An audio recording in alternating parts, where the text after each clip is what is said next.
கரூருக்கு போலான்னு எடுத்தோன்னு முடிவு பண்ணியாச்சு. ஆனால் ஒவ்வொரு வீடோட ஸ்கொயர் ஃபீட் பாத்தீங்கன்னா 100-150 ஸ்கொயர் ஃபீட்டுக்கு மேல கிடையாது. 41 வீடும் பாத்தீங்கன்னா ஒவ்வொன்றும் குறுகிய சாலைகள்.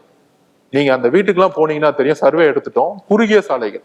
அப்படி ஒவ்வொரு வீட்டுக்கா அவர் ஒவ்வொரு காரா இறங்கி போறதுக்குள்ள ஒரு 10,000 பேரை சுற்றி அவர் நின்னா அந்த வீடு திருப்பியும் பாதிக்கப்படும், முடங்கக்கூடிய சூழ்நிலை. அதை யாரு உறுதிப்படுத்தணும்னா காவல்துறை தான் உறுதிப்படுத்தணும்.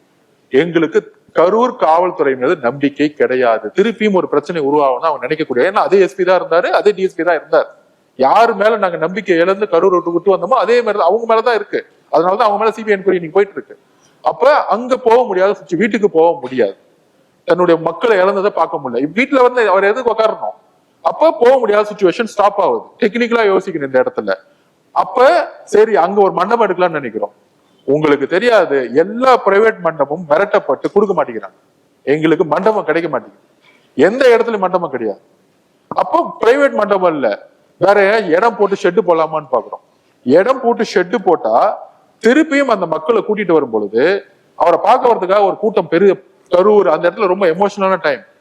திருப்பியும் கரூர் திருச்சியில இருந்து திருப்பியும் மக்கள் கூட்டம் வந்துச்சுன்னு நினைச்சுக்கோங்க, எங்களால் கண்ட்ரோல் பண்ண முடியாது. அதனாலதான் கரூர் காவல்துறை எங்களால் நம்ப முடியாது. ஏன்னா அவங்க மேலதான் எங்களுக்கு அலிகேஷன். இதுதான் அவங்க ஆளுங்கட்சி உருவாக்க பாக்குறாங்க. இவங்க செத்ததுக்கு இவங்கதான் காரணம். திருப்பி அவர் போனா திருப்பி ஒரு 10,000 பேர் வந்தாங்கன்னா திருப்பி ஒரு கூட்டத்தை ஏதாச்சும் நடத்தக்கூடாதுன்னு நாங்க சென்னைக்கு கூப்பிடுறோம். சென்னை கூப்பிடும் போது தனிப்பட்ட முறையில ஒவ்வொருத்தருக்கையும் தனிப்பட்ட முறையில பார்த்தாருன்னு உங்களுக்கு தெரியும். ஏன்னா அவர் வழி இல்லை, கரூருக்குள்ள எங்களால நுழைய முடியல. அதே மீறி நான் சண்டை போட்டு போறேன், நடந்து போனா மக்களுக்கு தான் பிரச்சனை.